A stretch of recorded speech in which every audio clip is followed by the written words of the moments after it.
obviously we had Chris Bosh come in and talk, and he talked about winning a championship was the hardest thing he's ever done, and the commitment you got to have to that goal, and the things you got to fight through to reach that level of success. Darnell Jackson knows this gentleman here is JC Lopez, Urban Necessities. He's got a very interesting story to tell. I mean, he's gone from the depths to now he's one of the top in his industry and doing exceptionally well. I'll have Darnell kind of tell more about his story before JC talks. A lot of you guys probably know who JC is, man. He built one of the biggest empires that's out here in the shoe game. And what stood out to me is how he started. You know, he had $40 in his pocket, and he was able to block out the outside noise of people telling him he wasn't going to make it or build something special for, you know, athletes all around the world. And I just want to say thank you for your time, brother. And yeah, nah, man, come on, you already know, bro. Yes, sir. All right, so what's going on, guys? You know, I know that it's kind of hard follow-up. Y'all done talk to Bosh and everybody. I'm just some dude that sells sneakers, but really, I think like where I want to take the time, energy, and effort to dedicate to you guys is really try to talk about the consistency and the value and falling in love with the stuff that no one wants to do, right? I'm originally from Jersey. I've been in Vegas for about 20 years, but my first 6 months of Vegas, thank you, Coach. My first 6 months of Vegas, I was actually homeless. Ate out of trash cans, slept in parks, panhandled. I had pride. I didn't really want to have my hand out, so I used to sling bottles of water, and then eventually came across a line of people standing in line for sneakers on a Thursday night when the doors were open, and I really didn't understand why is there a line for a store that's open, right? So I started asking this line, like, what are you guys doing? The store's open. They're like, oh, we're waiting for these sneakers that come out on Saturday. And I'm like, well, it's Thursday. So they're explaining to me, yo, some of us want to sell these shoes for a little bit more. Some of us don't want to pay the extra for the shoes. So we're standing in line. So, you know, I get to scratching my head. I'm like, man, these people are sacrificing their jobs, family, all this for some sneakers. Like, how much would y'all pay me to stand in line? And that's kind of how I got off the street, right? I stood on the streets for about 6 months, stacked a little bit of money to stay in weeklies and to buy clothes. Eventually started applying for jobs, got a job hop. And then I had my stuff together again. But like most people, I'm living outside my means. You know, I've got a car that I'm paying more than I should because I want to have a nice car. I'm buying clothes, I'm buying sneakers. Like, I just didn't really have my stuff together. And I eventually get sick to the point where I land on FMLA, which is a program that, like, when you're sick, you don't really lose your job, but they're not really paying you. So all the little bit of money I had saved up, I lost. Right? So I eventually lose my job, evicted out my apartment, car repoed, and I meet a girl. And I tell her, I think I could sell sneakers till I find another job. During that time, I put in over 110 applications for jobs that I thought I could do, jobs that I was either underqualified or overqualified for. I never got a job. But I saw a little sneaker group on Facebook, and I saw people selling sneakers, and I was like, I think I could do that. And I just started focusing on all the other things that people weren't doing to kind of stand out. Now, I sold sneakers off a kitchen table with no car and doing pre-orders and walking miles sometimes because I didn't even have the money for the bus passes to go to the mall to pick up shoes. I did that for a while. I did that for almost a year. A year later, I got an opportunity to open up a store in a hood mall called Boulevard Mall. And my first store was 250 square feet in a hallway that had been closed for 5 years. And I didn't even have neighbors for my first 6 months. And the day I signed my lease, after I spent the little money to get my business license and I got approved for a $2,400 credit card, that was my build out for my first store. And in 3 months, I did $1 million in sales. My first year, I did $4 million. My first full year, I did $4 million in sales. And it just kept growing. Now, I focused on everything that everybody else was complaining about. And I focused on just like looking at every athlete, celebrity, rapper that I had an appreciation for, I invested time in. And I noticed one thing. Almost every single one of them had 10 years in before anybody recognized that they were good, right? And every job I've ever had, you know, I've been successful at what I've done. Like I used to work for AT&T. I was a top 3 percentile in sales. which meaning that I was like top 3 best in the country for them. I was making good money, but I had a really shitty attitude. I didn't really want to hear how people were telling me how to do things. And every single time that I look back at like something that fell apart for me, that was the consistent thing, was my attitude and my energy. I was doing stuff better than everybody else, but I didn't really want to buy into the system or the way people were telling me, because I kept finding easier ways to do it or faster ways to do it, not recognizing that it wasn't my talents that were giving me the opportunities, or like it was the lack of buying into the system that were preventing me from going places I wanted to be. So when I got this opportunity with this brand to open something which we called Urban Necessities, I called it Urban Necessities because it was a play on the United Nations, and that it was going to take all walks of life. I wanted to focus on the community and everybody else before me. And you know, the first day that we opened that business, I asked my wife to write down 5 things that she wanted in 5 years, and I'd do the same. And we did everything we could to get them 5 things, you know. And just with those humble beginnings, that business now is in a store in Caesar's Palace that's 18,000 square feet. We got over 60,000 pairs of sneakers. What started with 1 shoe and $40, I've done over 200 million, right? Like, sneakers changed my life, but it wasn't even sneakers. It was just looking at life different and focusing and falling in love with all the shit that I hated to do. I hate waking up early in the morning. Like, this is a miracle I'm up this early. I'm gonna be honest with y'all. But it's what it takes, right? I don't like working, but I'm gonna be in there before everybody else, and I'm leaving after everybody else. And I'm gonna listen to, I went to all the sneaker stores all over the world, and I would go, luckily half these stores, a lot of the owners are in there. Yo, what works for you? What isn't working for you? And then try to make it my own, right? And now a lot of the best business practices when you look at sneakers are being copied from my store. The way they look. How many of you guys been to sneaker stores, like resale sneaker stores? You notice how some of them are using QR codes? Have you guys noticed that? I've been doing that shit for 9 years. You know the machines where you can win the shoes? I'm the guy that started that. So like, it's just like really just kind of falling in love with the process.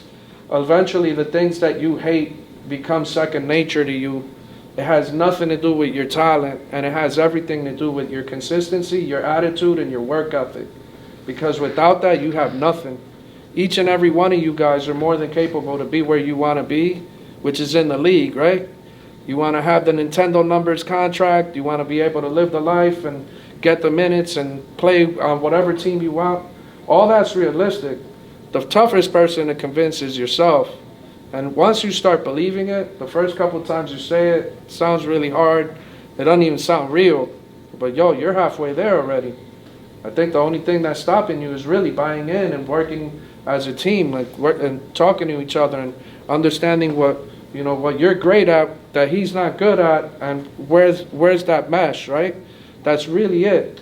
I've been very fortunate over the years. Like, all my heroes have walked into my store, right? Like, I'm a big basketball fan, but as y'all can see, I ain't got no reason being on the court. I'm too short, I'm fat, I'm slow, right? But like, Penny Hardaway to me was one of my heroes, right? Like, that was that dude for me. To see him walk into my store, and you know what I mean? Like, my brand has put me in front of everybody I've wanted to be a part of, and it's because of the work ethic. And to be able to hear his story in person from him, and like see that, like, even though it's totally different, there's a lot of similarity. Lets me know I'm not crazy in what I'm thinking and seeing, And I think all of you guys are capable of achieving what you want. It's just you got to ask yourself, what are you not doing? And the coaches will tell you. They could give you the plays, they could give you the process, what you're missing, and it got nothing to do with your talents. It's a business before anything. And you just got to be a team player. And it sucks to be a team player sometimes. It really does. But that's the only way you're going to get the opportunities to change your life. That's really, what more can I really say, Coach? You guys feel free to ask any questions. My question is always about, there's always like that moment when you kind of start doubting yourself. Yeah. And how did you fight through that? How did you like, Well, I mean, get the courage up the next day to go back out there? And, I had it bad, right? Because I was in the streets, and like, it wasn't because I had habits. I just really didn't have any money management skills. And at 23 years old, I was tired of calling home and saying, Mom, hey, I'm like, I need help again, right? At 23, I was like, man, I gotta chill. My mom's making, $7, $8 an hour at the time. Like, she got other kids. Like, I'm 23. Like, I could fend for my own. Like, I just understood it's not permanent. And that's really like what you guys got to understand is that if it's bothering you, like, don't allow it to stop you from moving forward. One thing that I see consistent, like whether it's in athletes or employees or, creators, artists, musicians, like when I talk to them and I'm like I'm listening to what their said problem is or their said hardship is, like when I give a solution, if your answer is yeah, but, like, let's say coach says, hey, I need you to do this, and you're like, yeah, but, and then he give you another, like, scenario, and then there's another, yeah, but, then, it's your mindset. You already got you can't have a fucking answer for every problem, especially when you got people that got way more experience and have seen it a million times over, right? Like, that's got to stop. You got to start taking ownership, because the restriction isn't someone that's getting more minutes than you, isn't someone that's in the same position as you, that's taller than you, is you. You're the common denominator in every single one of it. So you gotta stop with the yeah but. That was what it was for me. There's no more yeah buts. It's like, I hear you, okay, let me write it down, let me chill out, let me bite my tongue, let me not say no dumb shit, and then think about it calmly and then reply. Okay, this is what I gotta work on. And that's kind of really how that's been the biggest difference in my life. Right? That took me from no driver's license, no credit, no money, to traveling all over the world, and there's nothing I can't buy without. I don't have to look at price tags. You know what I'm saying? Like, I make NBA money selling sneakers. So. As you start to have your success, and a lot of these guys, they deal with it too. We talked about it a little bit. How do you stay consistent when you have people start all of a sudden telling you everything you want to hear? Oh man, I still work like I could lose it all tomorrow, because that's the reality. There's always someone better than me, faster than me, smarter than me, got more tools than me. I like what I have.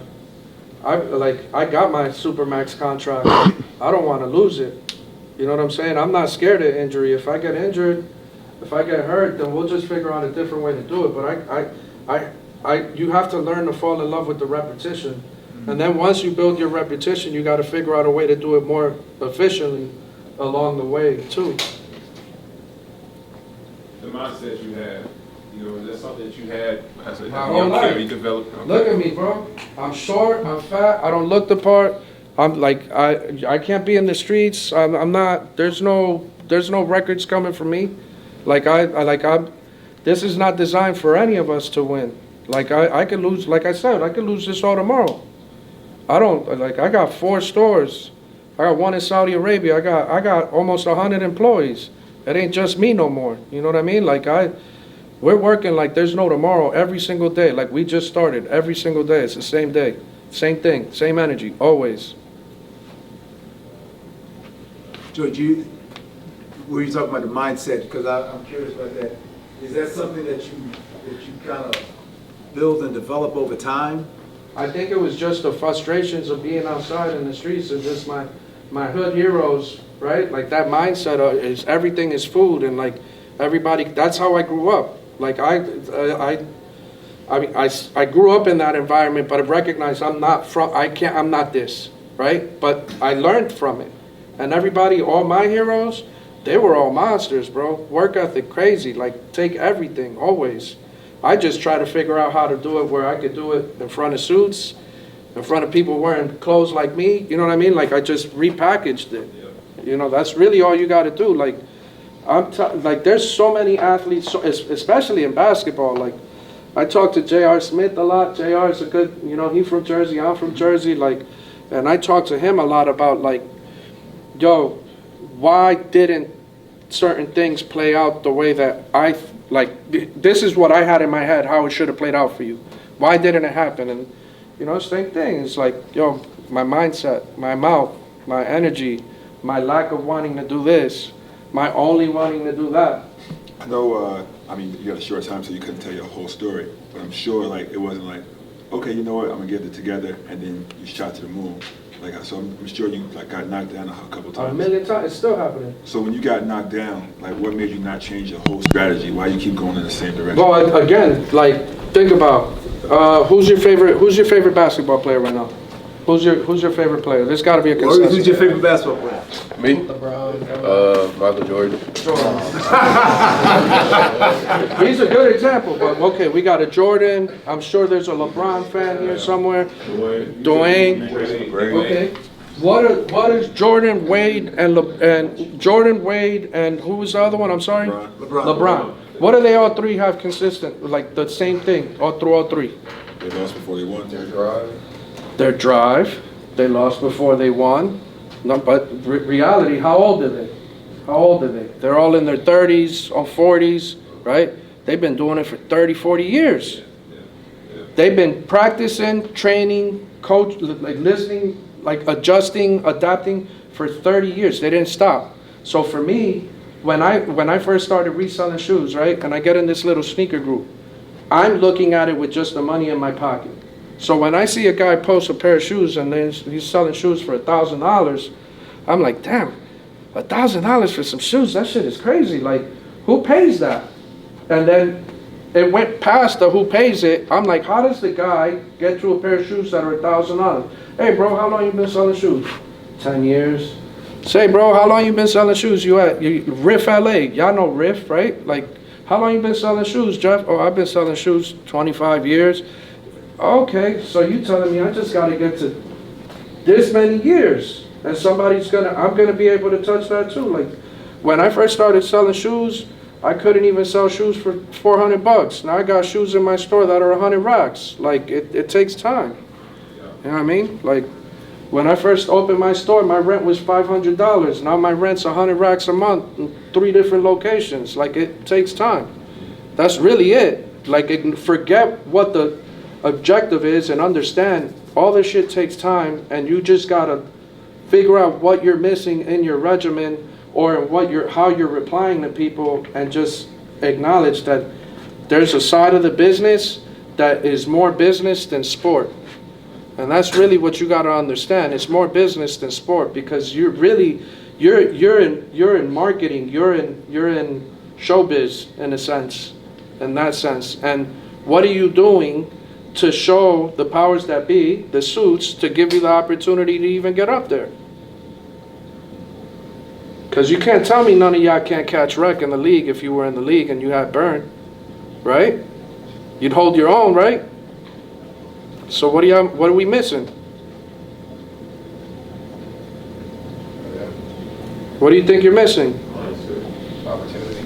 You think the opportunity? Yeah. Why are you missing the opportunity? Trying to figure that out. You guys all gotta have, I mean, you're all opinionated. We all have opinions, right? Why do you think you're not there yet? Mindset. Your mindset? Yeah. Why do you think you're not there yet? Time, like you said, just keep learning. Same day time, matter of time. Project mindset. I mean, and it's, the other part too, it's okay to understand or recognize, yo, this ain't for me, or yo, I'm not gonna be able to show it. But what you gotta understand, this is a real privilege where you're at. Like, the whole world doesn't get this opportunity. You got God-given talents with people in here that believe in you, giving you the opportunity, investing their time. And like, you gotta fall in love with the shit that the part that you're like, damn man, I really don't want to do what Coach talking about. That's the shit that you gotta get great at, because that's what's gonna separate you.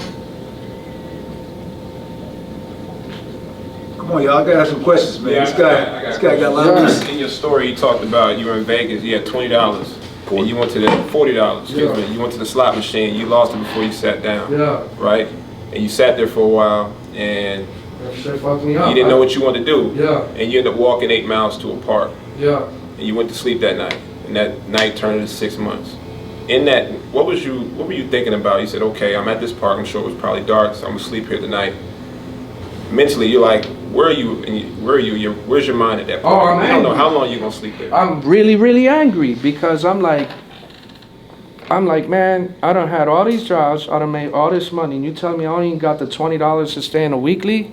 Like, I really jumped on a plane with just $20 and thought I was gonna, my mindset, I had 20, my mother was like, yo, you're not getting any younger, you're gonna be closer to your kid. I have a daughter now, right, who's probably most of y'all age. I got a 21-year-old kid, junior in college. And I thought I was gonna be able to put my little $20 in the machine and turn it into 100, and then I'd find somebody that was selling some weed and I could break the weed down. It did not work that way. It really did not, right? And then I sat in that airport for like 4 hours, and I'm like, all right, well, I don't have no family out here. I can't go back. I'm not about to call my mother and fix it. Like, I just got to figure it out. I was really angry, and it took me a while to like get past that. And then I just started walking, and that was the one place that I saw, okay, they got a bathroom here, there's a sink, I could at least wash. I'll just figure it out. Every call I made home, when I made home, there's payphone days. I call home, yo, you good? Yeah, everything's great. But it wasn't. You know what I'm saying? Like, I didn't want the bailout. It was for me to figure out. I have a question. So as you've grown your business, I'm sure each year you've had to evaluate, where can I get better? Where can I expand? Where can I adapt? Like, how do you go through that process for you? Like, how do you evaluate? Great question. The first one is, how do I figure out how I pay less taxes? Because that one hurts every time. I think it's just like, how can I run a business more efficiently, not necessarily with less people, but with smarter people that could take on and create more impact. So it's really like always juggling and trying to do trades, essentially, right? Like, I think at some point my store has to be geo-fenced and RFID to where, like, when you walk in, a code comes to your phone and you open it, and then everything shows you everything in your size. That's where I need to go, right? But I have like big dreams and, you know, little man pockets, you know, so like it's tough to get there. But it's always just trying to figure out how we make it faster, just a more memorable experience for our guests. Like, one thing I noticed when I used to be homeless was, you know, Vegas is hot. It's a desert, right? So I would go inside the malls, and the game within the game while I was inside was people watching. And then it turned into like watching what stores they were going into, how long they were in the store before they came out with a bag. So I tried to figure out that ratio and came up with like, damn, most people that are buying stuff are in stores for 30 minutes. So how do I build a format that gets my guests to stay in there for 30 minutes? So with my store, it's not just a sneaker store, right? There's 6,000 pairs of sneakers on the wall, no exaggeration. My Caesar's Palace store is 15 rows, 154 feet each row, which is almost half a mile of shelving. There's 6,000 pairs on that wall. Well, you're not gonna be able to scan it to look at every one. So I had to figure out a way to scan one QR code to show you everything in the sizes. But there's also a tattoo shop, a barber shop, an ice cream shop. Like, that stuff keeps you in there. You can't help but like look at everything. So it's just figuring out how to do that faster. So basically, you're fighting complacency. Yeah, all day long. I see it in my staff all day long too. It drives me nuts. Like, the most frustrating thing for me to hear is, or for me to deal with, is like looking at somebody in their eyes and knowing that they got it and that they're broken to the point where all I hear is, yeah, but that's the most, I don't want to hear that shit. And I know you guys don't want, you deal with it all day long. Every single one of these guys has probably at some point told you, yeah, coach, but. This is a good group. This is one of the better groups I've been around. It really is. It's a blessing. Seriously. They ain't perfect. Yeah, they're far from perfect, but they're one of the better groups I've ever seen. Yeah. The idea you had of the, you know, you talked about, what was your idea? The shoes in the box that you can like. The heat locker. What is that called? The heat locker. The heat locker. Yeah. So I see that a lot, which is dope. I think that's super dope. You created that. When that idea came to your mind, I'm sure, like, you know, when you have an idea, you know what I mean? People, you know, are like, oh, this, that, and the third, but you did it anyway. Like, talk about that static, if there was any static between. Oh, yeah, 100%. So, I didn't invent the machine. I'm the first person that repurposed the machine and put sneakers in it. I walked into an electronics store. I saw a bunch of iPads in there. I think I had $50 in my pocket, but I think I had like $100 to my name. So me and wifey walked into this electronics store. I ain't got no money. She's in there buying stuff. I don't even really want to be in the store. I see this machine. I'm like, oh shit, iPad. I don't have one of those. $1. I put $50 in there, and I had this like steam heat on me, bro. I'm like, damn, man, I spent $50 for this fucking iPad, like. And she's like, you're an idiot, right? And I'm like, I just spent $50 on that. Imagine if that had sneakers in there. Like if that was a pair of Red Octobers, if I tricked off 50, how much money somebody else gonna spend? And that was kind of really the idea, right? And every time that I brought this up to my wife or employees or like people that I thought that could like front me the money, they were like, nah, bro, that's stupid. Nobody's gonna play that. So when I first started looking at those machines, they were like the day I opened my store, I made the call. It's made by Sega. They were like $10,000 or something like that. I didn't have the money. So I sat on this idea for 6 months, praying no one beats me to this idea, because if I have the idea, someone else is already thinking it, right? That's my mindset. So we relocate 6 months later. I decide to start looking for one. I'm like, maybe I could buy a used one. Maybe I could find a used one. And I found the used one for like $3,500 on eBay that happened to be in Vegas. Jumped on it. I made one post when Instagram used to give you 15-second like videos back in the day. So we're talking 2015. And 9 days later, I had my first winner, and every blog site picked it up. And I've had over 3,000 winners since then. I put plane tickets for 2 to fly wherever you want, haircuts for a year. If it made you say, wow, I put it in the machine. I put $20,000 shoes in there, $30,000 shoes in there. I didn't want to make money with it. I just wanted to generate foot traffic. And that's really kind of became my marketing. Yeah. Nah, I'm Willy Wonka, bro. I've been on some wildness, man. Who runs your social media? The 2Js, one is me. Sean has helped me a lot with creating the content for it. The Urban Necessities page I haven't run in a little while, but there used to be, I gave it up in 19. I stopped running it, but I used to post like 80, 90 times a day while being the door greeter to a store that was seeing 2,000 to 5,000 guests a day while helping and running a store. Ask away. I got nothing but time, bro. Seems like you talking about your wife's been a long part of your journey. That's my Your glue. sis- Can you talk about the importance of having a good wife? Well, I think, forget wife, you just need somebody that believes in you and that'll keep, won't sugarcoat it. You can't have yes men or women around you, because that's gonna mess you up. My wife has called me out on everything, like everything.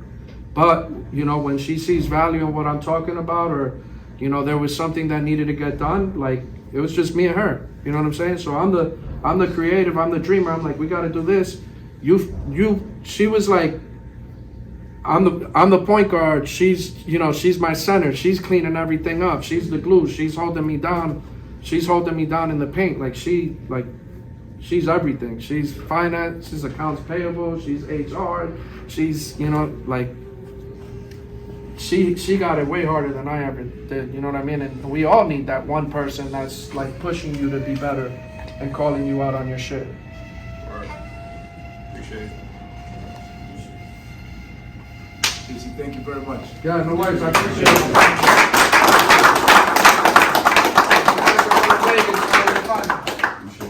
Appreciate you. Stick around. We'll watch some films and we can start practicing. I just want to show y'all, look, I'm going to show y'all some old pictures real quick of what the store used to look like and what it look like now. So, this is when I was trapping out essentially off the kitchen table. Right? This is what the first store looked like. My first build that was $2,400. Look, it's only 3 shelves. There's 134 shoes on these shelves, and I only owned 8 pairs. This was the store when I first started in the hood wall, 250 square feet, right? And those were the shelves. Then it turned into this. 6 months later, 1,600 square feet. This one got so crazy. I had so many shoes in here. I had to put them on the floor. Look at all the shattered backwards. These go for crazy now, right? This I did my 2-year anniversary. We had put T-shirts inside potato chip bags with poker chips in them, and you could win prizes from as little as like an iPhone to like a crazy pair of sneakers looking packed house. Right. Then that went to this. Well, this was the day I signed the lease. That was restored. $40 to my name. Couch surfing. I didn't even have a place to stay. Did you sleep there? Yeah, I slept there a lot, bro. This is me inside my store inside Saudi Arabia. Right? Then we moved to fashion show, and that's what the fashion show one looked like. And then this is what I got now. This is Caesar's Palace. 18,000 square feet. That store cost me $2 million to build up.